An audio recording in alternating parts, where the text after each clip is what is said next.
Bienvenue à tous, très heureuse de pouvoir vous retrouver enfin pour partager avec vous notre passion du sport et de tout ce que le sport anime sur notre territoire.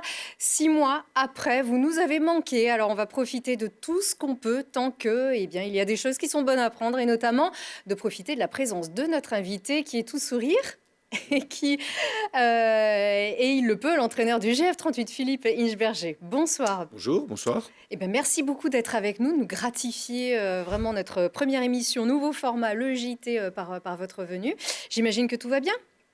Mais plutôt, on a hâte d'attaquer notre troisième journée samedi à Chambly, parce qu'on a une petite interruption là, après 2 journées de championnat qui était bien trop précoce. Mais vous êtes en forme. Vous avez gagné un gros match pour votre retour au Stade des Alpes. Vous avez pu marquer les esprits en ce début de saison qui nous réserve, on le sait, des imprévus, mais on l'espère de beaux moments avec votre équipe. Alors, tout de suite, c'est le principe de cette émission, on revient sur les temps forts du week-end. Et le gros temps fort, c'est le rugby. Et mon cœur de rugby va dire non, c'est du vélo. C'est du vélo. Et notre cocorico qui vient du cœur pour Nance Peters, l'Isérois du Trièves, qui a remporté la 8e étape du Tour de France samedi à Loudanviel à l'issue d'une longue échappée à 2, puis tout seul sur les 25 derniers kilomètres.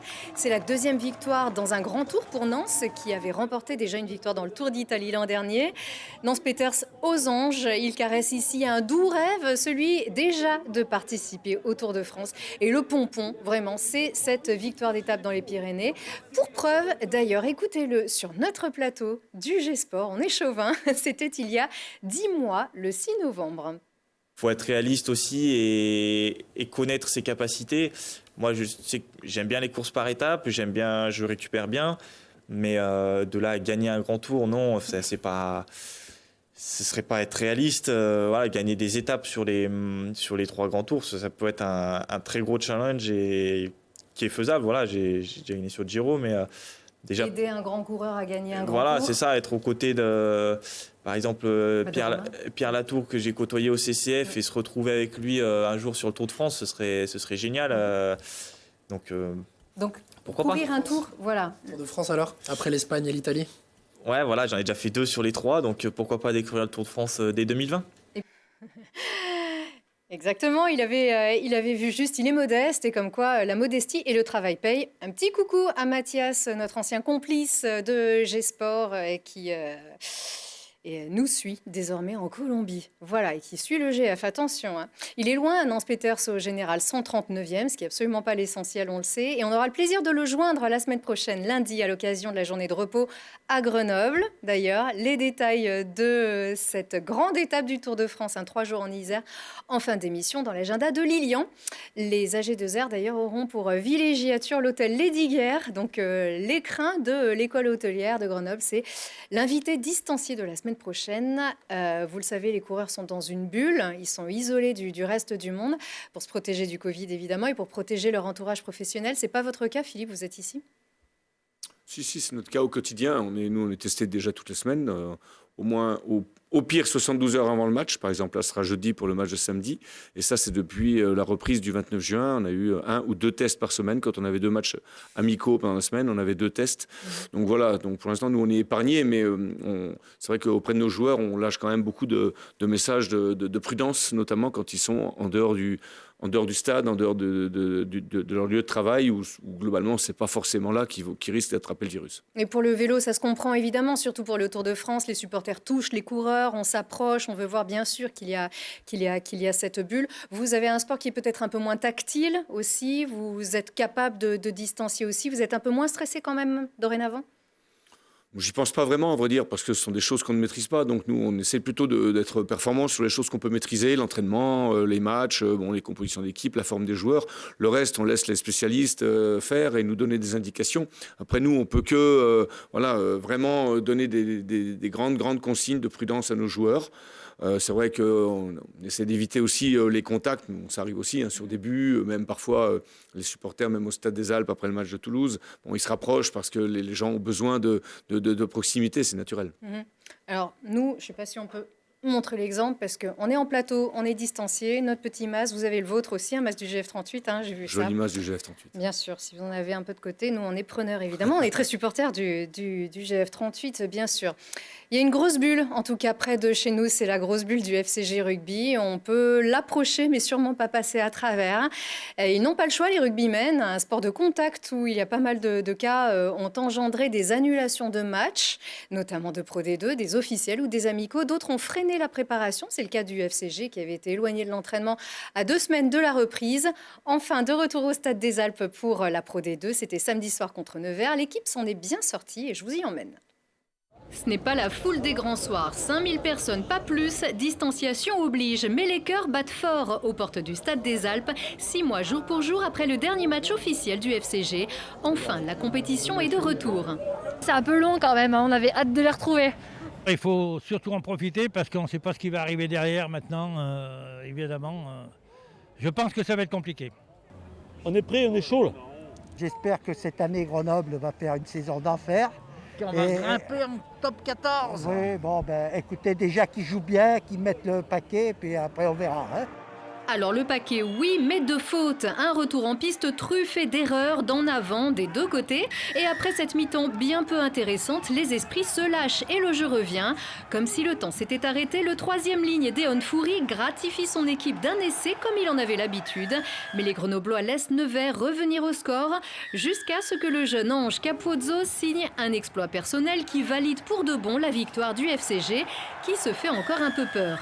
Peut-être le manque d'agressivité en maul, on ne s'est pas endormi dans le jeu, c'est vraiment 2 trous sur des mauls portés. On défend peut-être un peu moins à l'extérieur, on y met peut-être un peu moins de méchanceté, mais on a su se réveiller et c'est une frayeur passagère, on a su remettre les choses en place. Et il ne faut pas compter sur les décibels d'un stade plein pour galvaniser les troupes, encore que. Franchement, il n'y avait pas grand monde, mais ça a poussé quand même. On se l'est dit nous-mêmes à la fin du match. Malgré les 5000 personnes, on sait que d'habitude, il y a quand même plus. Voilà, mais voilà, ça a poussé. Quand on a eu les mêlées proches de la ligne, ça a poussé aussi. Donc, non, franchement, bon, après, bien sûr qu'on espère avoir plus. On peut faire passer un petit message, si on peut avoir plus de supporters, ça serait sympa. Mais c'est pas nous qui décidons. Pour l'instant, on va se contenter de ça. Et en tout cas, c'était sympa de reprendre. Et c'est sympa de retrouver le haut du tableau et de profiter encore de tout ce qui sera bon à prendre. La victoire 27-17, pas de bonus défensif pour Nevers qui n'a pas manqué de panache. Le FCG est 2e du classement général, très provisoire. 3 matchs ont été reportés en raison du Covid. C'est Valence Roman qui est en tête. Incroyable, hein, le VRDR qui a passé tout le championnat avec la lanterne rouge l'an passé. Vous aimez bien le rugby, Philippe, hein? Bien sûr, bien sûr. Et maintenant qu'on est au Stade des Alpes, qu'on est transféré au Stade des Alpes, je dirais, on va avoir de moult situations pour les rencontrer. Donc c'est très sympa. J'ai déjà pu échanger pas plus tard que jeudi dernier avec Stéphane Glass. C'était très sympa. Et c'était la première fois. C'est fou ça. La première fois que vous êtes rencontré avec le coach du FCG. Bah oui, parce qu'on n'a pas forcément forcé les choses non plus. Et puis on joue souvent en même temps. On n'est pas sur le même lieu d'entraînement. Donc c'est parfois pas facile. C'est pas facile, mais le cœur y est. En tout cas, on peut dire que ce sont des clubs qui, plus le niveau sera élevé pour chacun d'entre vous, et mieux ça sera. Bien sûr, je crois que le sport de haut niveau, un sport tire l'autre, c'est une évidence. Donc l'objectif de Grenoble au niveau sport, il y a déjà les Brûleurs de Loup qui sont à un niveau très élevé quand même, avec leur titre de champion de France. Et avec plusieurs sports professionnels dans une ville comme Grenoble, je veux dire, il y a vraiment de quoi faire. Donc, et puis c'est très enrichissant de pouvoir partager avec les acteurs des autres sports. Le FCG, on va en parler bien sûr dans G-Rugby, avec un nouveau format, avec une nouvelle formule aussi. On espère évidemment recevoir le plus de personnes possible sur ce plateau. Ce sera Thomas Bianchin, le responsable de la communication, qui va tout nous dire ce mercredi.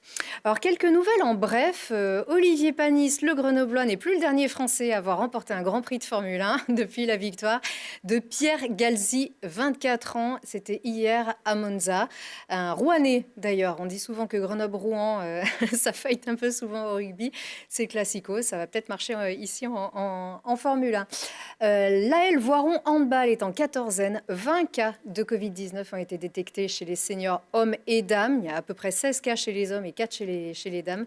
Les premiers avaient été dépistés le 28 août dernier. Il va falloir s'habituer à ce genre de nouvelles, ils sont en quatorzaine donc, en attendant la reprise des championnats un petit peu partout. Une bonne nouvelle pour les athlètes qui devaient disputer les JO de Tokyo, qui espèrent encore y participer l'an prochain. Eh bien, ce sera le cas. Le vice-président du CIO, John Coates, je ne sais pas. En tout cas, Monsieur John donc, a affirmé ce lundi matin, que les JO de Tokyo auront lieu dès le 23 juillet 2021 avec ou sans coronavirus. Je cite, « Ce seront les Jeux qui auront vaincu le Covid. La lumière au bout du tunnel ». On espère évidemment, on pense par exemple à la rameuse grenobloise Laura Tarantola ou bien sûr la disco-ball Mélina Robert Michon et pourquoi pas les frangins perchistes Thibaut et Mathieu Collet. Réponse dans un peu moins d'un an. En tout cas, la crise du coronavirus, on est encore en plein dedans. Et pas facile quand on est un sportif ou un parent de s'inscrire à l'année auprès d'un club sportif, surtout dans un sport de contact. Et le Forum des sports à Grenoble a pu éponger pas mal de doutes et de craintes. La preuve avec Lilian Veillé. Au Forum du sport, on trouve de tout. De la plongée, de l'escrime, du karaté et même des échecs. Et si certains savent déjà ce qu'ils veulent, ce n'est pas le cas pour tout le monde. Cette année, j'ai voulu essayer le hand, malheureusement ils sont complets. Le volley, le foot aussi me tentait beaucoup. Et puis c'est vrai que dans un grand forum comme ça, il y a plein de possibilités. Et pour ceux qui n'en ont pas assez avec un seul sport, on peut toujours en prendre un deuxième. Mon fils fait déjà un sport et il cherche quelque chose de complémentaire. Voilà. Donc il ne sait pas trop quoi, alors on est venu voir un peu ce qu'il y a. C'est plutôt l'eau et le baseball.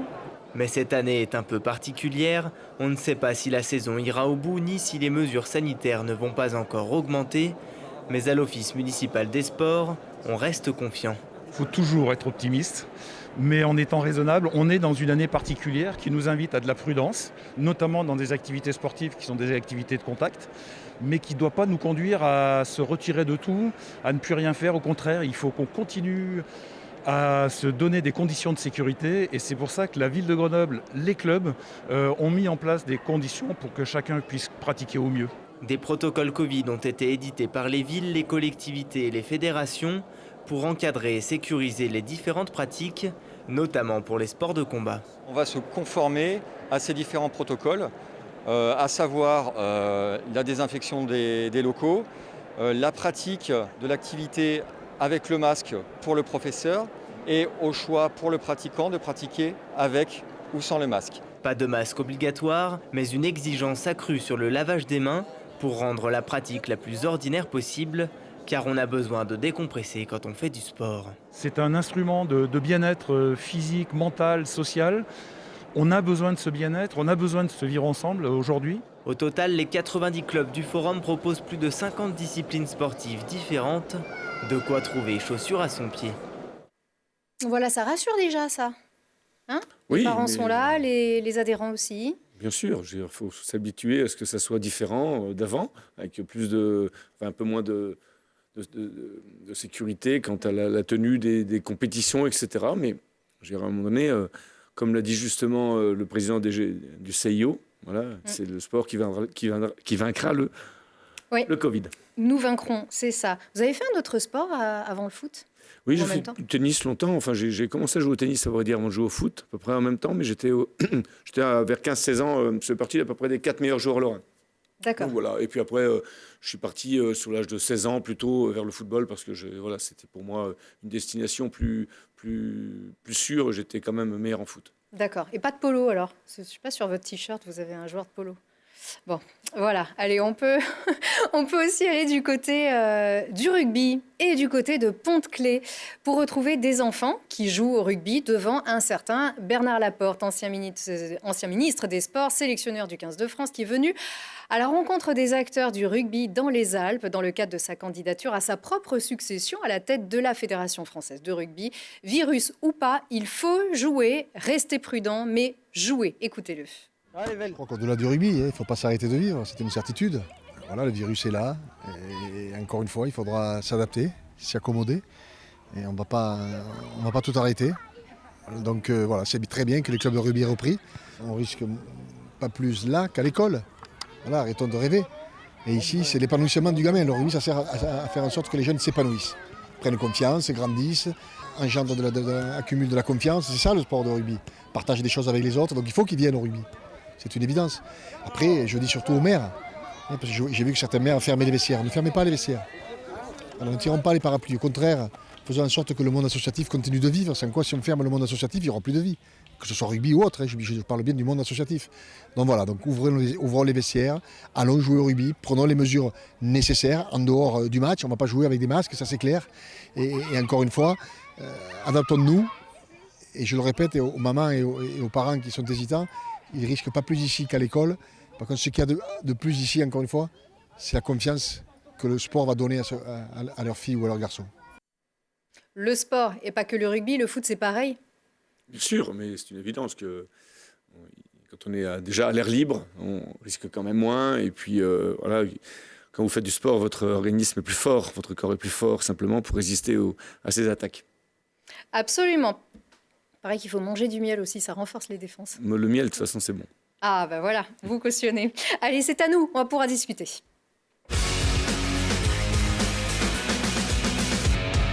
Ça, c'est justement notre rameuse Laura Tarantola qui est ici chaque semaine avec nous avec ce petit jingle. On va revoir ces images qui datent du 6 mars dernier. 6 mars, ça fait ça fait 6 mois et 1 jour. C'était au Stade des Alpes, vous receviez Valenciennes, vous aviez perdu 3-1 depuis, jusqu'à la semaine dernière, on ne vous avait pas retrouvé sur le terrain. Ça vous paraît très loin tout ça déjà ? Oui, bien sûr, quand on ne fait rien, ça paraît très très loin. Maintenant qu'on a repris, ça nous semble un petit peu moins loin. On ne pense plus qu'on n'a pas fini la saison, on est parti dans autre chose. On vit dans le présent, on vit pas dans ce qu'on a pu connaître sur ces 3 mois de très très difficiles, je pense, pour tout le monde, et pour le sport en particulier, bien évidemment, et pour tout le monde. Donc voilà, là on est reparti à fond dans notre projet. Vous avez connu pas mal de choses en tant que joueur, en tant qu'entraîneur. J'imagine qu'un scénario comme ça, on se prépare à une blessure, on se prépare à des imprévus. Un scénario comme ça, je pense que personne ne pouvait se l'imaginer, pas vous ? Non, c'est un peu... Enfin, moi, j'ai pas très bien vécu, à vrai dire. Je suis pas resté sur Grenoble, je suis parti. Mais c'était un peu lunaire comme truc. Bon, c'était des vacances qui n'en étaient pas, une sorte de semi-travail où on était quand même... en permanence, en visio, conférence, etc., sachant qu'on pouvait reprendre du jour au lendemain. Donc c'était un petit peu particulier. Mais bon, je le répète, pour moi, c'est du passé. Mais c'est vrai que cette situation, ça a été quelque chose quand même de dantesque, quoi. D'abord, on suspend un match et puis on reporte. On ne sait pas si on va reprendre. Vous vous préparez avec beaucoup d'anticipation dans vos métiers quand même. Comment est-ce que vous avez pu aborder ça, ne serait-ce que dans le mental ? Pour vous, pour vos joueurs ? Oui, globalement, l'anticipation dans le sport, elle en fait entièrement partie. Si on n'anticipe pas, on est vite pris de vitesse par les événements sur un terrain ou par ce qui peut se passer dans la vie autour, le recrutement, la préparation de l'équipe, etc., préparation des matchs. Donc, et là, on ne savait pas, on ne sait pas. Non, on a vécu ça au jour le jour, tout en sachant, comme je répète, qu'on pouvait reprendre le lendemain, la semaine d'après. Après, on a vite compris sur les annonces gouvernementales, même si elles étaient au départ un peu cachées, nous, on pensait bien qu'on partait déjà au moins pour 1 mois. C'est ce que nous avait dit Max Marty par rapport à ces informations. Et donc, on savait qu'on ne reprendrait pas de sitôt. On pensait tous qu'on allait reprendre le championnat, d'autant plus que les autres championnats avaient repris. Et puis, du coup, quand le gouvernement a annoncé la fin, ainsi que la Ligue, on s'est projeté sur autre chose, c'est-à-dire la préparation de la saison suivante, sachant qu'à ce moment-là, du coup, on avait énormément de temps pour anticiper.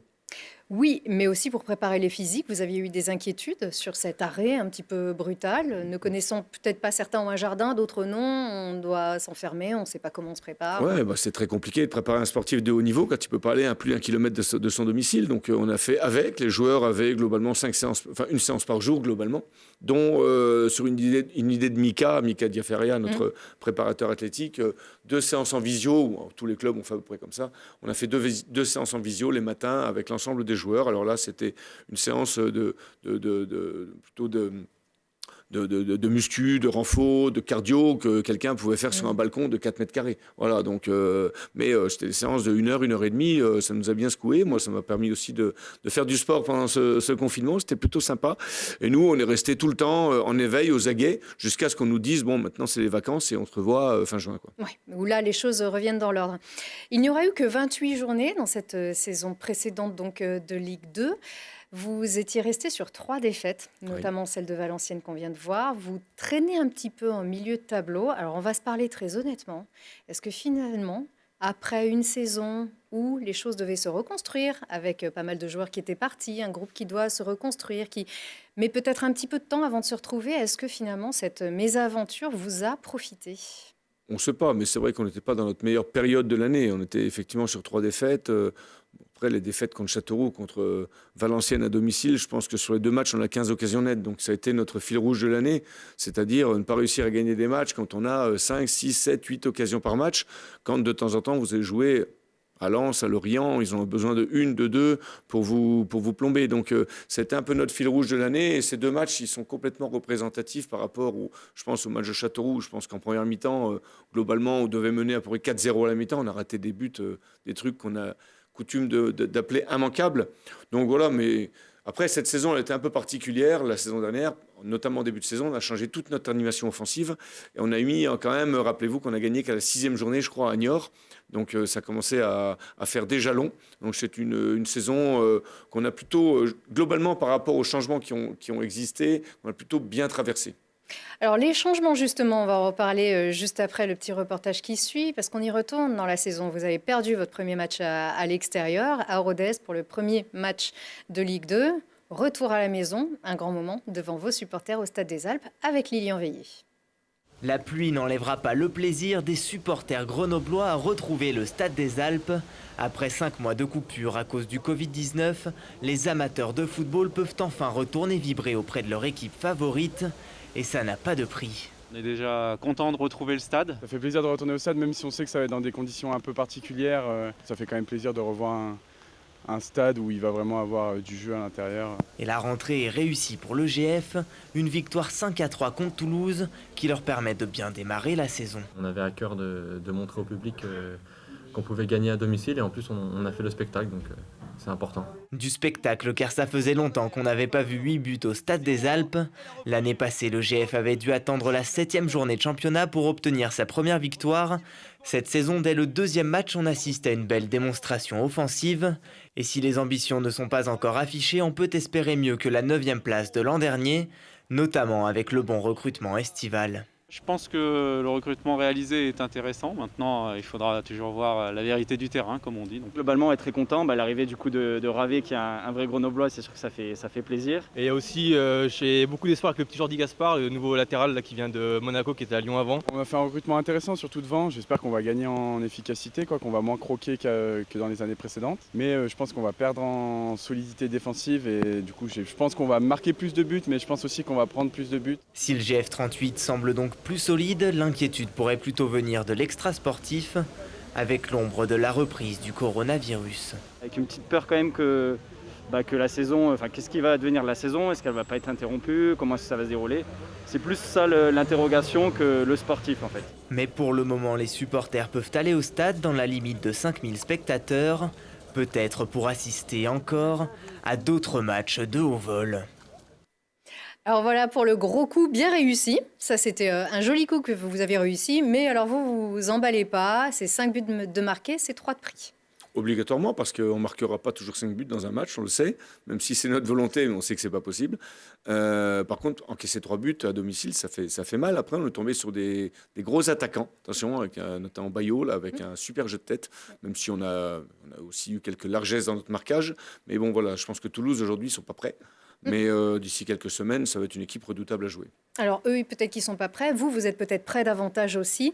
Vous avez fait votre retour il y a déjà quelques semaines maintenant sur la pelouse de la Poterne. On peut le dire aussi que vous avez déménagé. En tout cas, le club est au Stade des Alpes, en tout cas tout sauf les entraînements.